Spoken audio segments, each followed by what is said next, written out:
আসসালামু আলাইকুম, welcome back to Meheri's farm kitchen. কেমন আছেন সবাই? আশা করি ভালো আছেন। আল্লাহর অশেষ রহমতে আমিও ভালো আছি। বন্ধুরা, ফিরে এলাম নতুন আরও একটি রেসিপি নিয়ে। আজ আপনাদের তৈরি করে দেখাবো তেলে ভাজা বন।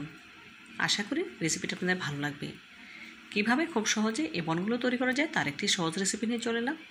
তো বন্ধুরা, না টেনে পুরো ভিডিও জুড়ে সাথে থেকে তেলে ভাজা বনের রেসিপিটি দেখে নেওয়ার অনুরোধ রইল। চলুন মূল প্রিপারেশনে যাওয়া যাক। বন তৈরি করার জন্য প্রথমে এখানে একটি মিক্সিং বোল নিয়ে নিচ্ছি 1 কাপ কুসুম গরম দুধ। তার সাথে অ্যাড করে দিচ্ছি 2 টেবিল চামচ পাউডার মিল্ক। নেড়ে মিশিয়ে নিচ্ছি। এখন অ্যাড করে দেবো 2 টেবিল চামচ চিনি, দিব 1 চা চামচ ইস্ট। আবারও নেড়ে ভালোভাবে মিশিয়ে নিচ্ছি। দিব পরিমাণ মতো লবণ, 1 টেবিল চামচ সয়াবিন তেল। চাইলে আপনারা এখানে গলানো বাটারও ব্যবহার করতে পারেন। নেড়ে খুব ভালোভাবে মিশিয়ে নিয়েছি। এই পর্যায়ে এর সাথে অ্যাড করে দিচ্ছি মেজারমেন্ট কাপের 1.5 কাপ ময়দা। আমি 2বার অ্যাড করব। এখন একটি স্প্যাচুলার সাহায্যে একদিক থেকে ঘুরিয়ে মিশিয়ে নেব। কাজটি একটু ধৈর্য সহকারে করে নিতে হবে। দেখুন মিশিয়ে নেওয়া হয়ে গেলে বাকি অর্ধেক আবারও দিয়ে দিলাম। দেখুন বন্ধুরা, এ পর্যায়ে ব্যাটারটা অনেকটাই থকথকে রয়ে গিয়েছে। এখন এর সাথে আরও 1/2 কাপ ময়দা অ্যাড করব। আরও 1/2 কাপ ময়দা অ্যাড করে দিলাম। এখানে আমার সর্বমোট 2 কাপ ময়দা লেগেছে। নেড়ে ভালোভাবে মিশিয়ে মসৃণ একটি ডো তৈরি করে নেব। তো বন্ধুরা, ভিডিওর এই পর্যায়ে আপনাদের কাছে ছোট্ট একটি রিকোয়েস্ট রইল, যারা এখনও পর্যন্ত আমার ভিডিওটি দেখছেন একটি লাইক দিতে ভুলে গিয়েছেন, প্লিজ একটি লাইক দিয়ে ভিডিওটি কন্টিনিউ করবেন। আর যে সকল বন্ধুরা আমার চ্যানেলে নতুন ভিজিট করেছেন, চাইলে চ্যানেলটি সাবস্ক্রাইব করে পাশে থাকা অল নোটিফিকেশনে ক্লিক করে দিতে পারেন। এতে করে আমি যখনই কোনো নতুন ভিডিও আপলোড করব সবার আগে আপনার কাছে পৌঁছে যাবে। এই কাজটি যারা অলরেডি করে নিয়েছেন আপনাদেরকে জানাই অসংখ্য ধন্যবাদ। দেখুন বন্ধুরা, এই পর্যায়ে ময়দার মিশ্রণটি অনেকটাই নরম রয়ে গিয়েছে। আমি এভাবেই করে কিছুক্ষণ মথে নেব।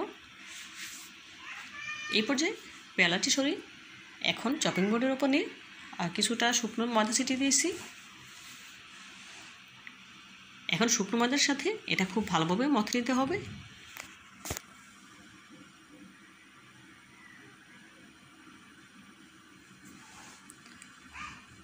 এই ডোটা যত বেশি মথে নেওয়া হবে বনগুলো তত বেশি ফুলকো ও নরম হবে।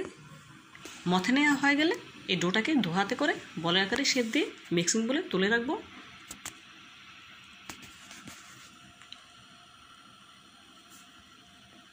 দেখুন বন্ধুরা, মিক্সিং বলে রেখে দিলাম। এখন ওপর থেকে সামান্য একটু তেল মেখে দেবো যাতে ডোটা ওপর থেকে ড্রাই হয়ে না যায়। এখন ঢাকনা দিয়ে ঢেকে এই ডোটাকে 1 ঘন্টার জন্য রেস্টে রেখে দেবো। এই 1 ঘন্টায় ডোটা বন্তরের জন্য পারফেক্টভাবে সেট হয়ে যাবে। ঢাকনা দিয়ে ঢেকে দিলাম। ঢাকনাতে যে ছিদ্রটি রয়েছে সেটা কাগজের সাহায্যে বন্ধ করে দেব। ফিরে আসছি 1 ঘন্টা পর। দেখুন বন্ধুরা, 1 ঘন্টা পর ফিরে এলাম। এই 1 ঘন্টায় ডোটা বন্তরের জন্য পারফেক্টভাবে সেট হয়ে গিয়েছে, দেখেই বুঝতে পারছেন। এখন এই ডোটাকে পেলা থেকে নামিয়ে এখন চপিং বোর্ডের উপর নিয়ে নেব। আবারও ওপর থেকে কিছুটা শুকনো ময়দা ছিটিয়ে এই ডোটাকে কিছুক্ষণ মথে নেব।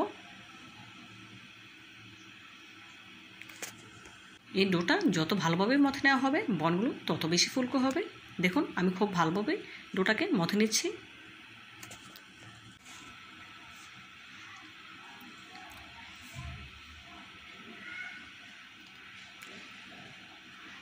ডোটা আমার ভালোভাবে মথে নেওয়া হয়ে গিয়েছে। এখন এই ডোটা থেকে আমি কয়েকটি লিচি কেটে নেব বন তৈরি করার জন্য। এখানে বেকিং পেপারের কয়েকটি ছোটো টুকরো নিয়েছি, দেখেই বুঝতে পারছেন। এখন আমি বনের আকারে শেপ দিয়ে নিচ্ছি। আমি আমার পছন্দ মতো ছোটো ছোটো করে বনগুলো তৈরি করে নেব। চাইলে আপনারা বড় করে এই বনগুলো তৈরি করতে পারেন, কোনো অসুবিধা নেই। দেখুন বন্ধুরা, আমি কিভাবে করে এই বনগুলো তৈরি করে নিচ্ছি। একই প্রসেসে সবগুলো বন তৈরি করে নেব।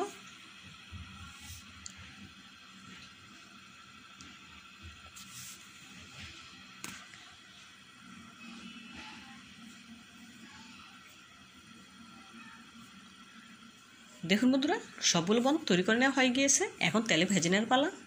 বনগুলো তেলে ভেজে নেওয়ার জন্য প্রথমে চুলে একটি প্যানে পর্যাপ্ত পরিমাণে তেল দিয়ে গরম করে নিয়েছি। এখন গরম তেলে এক এক করে বনগুলো ছেড়ে দেব। এই বনগুলো ছাড়ার সময় অবশ্যই খেয়াল রাখতে হবে তেলটা যেন পুরোপুরি গরম থাকে। এখানে আমার 10টি বন হয়েছে।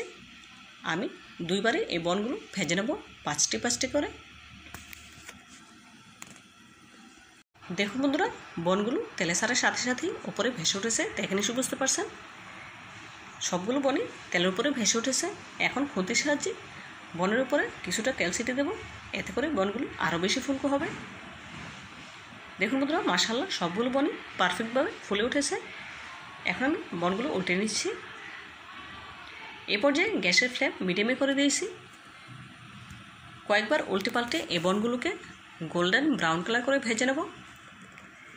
এই বনগুলো ভাজতে তেমন একটা সময় লাগে না, মাত্র 2 থেকে 3 মিনিটের মধ্যেই এই বনগুলো ভাজা হয়ে যায়। দেখুন আবারও উল্টে নিচ্ছি।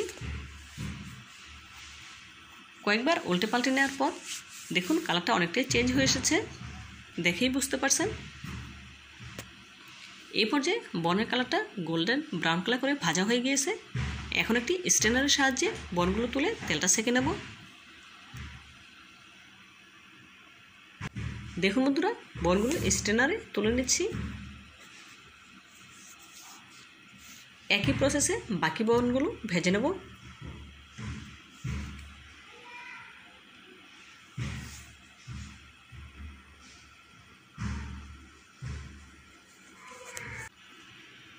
দেখুন বন্ধুরা, সবগুলো বন আমার ভাজা হয়ে গিয়েছে। মাশাআল্লাহ, বনের কালারটা কতটা সুন্দর এসেছে দেখে নিশ্চয়ই বুঝতে পারছেন।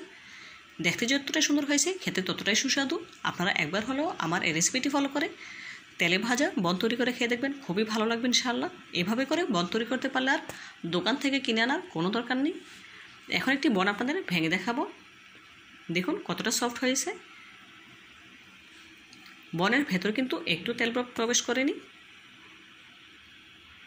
তো বন্ধুরা, আমার এই রেসিপিটি যদি আপনাদের একটু হলেও ভালো লেগে থাকে প্লিজ লাইক করবেন এবং শেয়ার করবেন, আর আমার চ্যানেলটি সাবস্ক্রাইব করে আমার পাশে থাকতে একদম ভুলবেন না।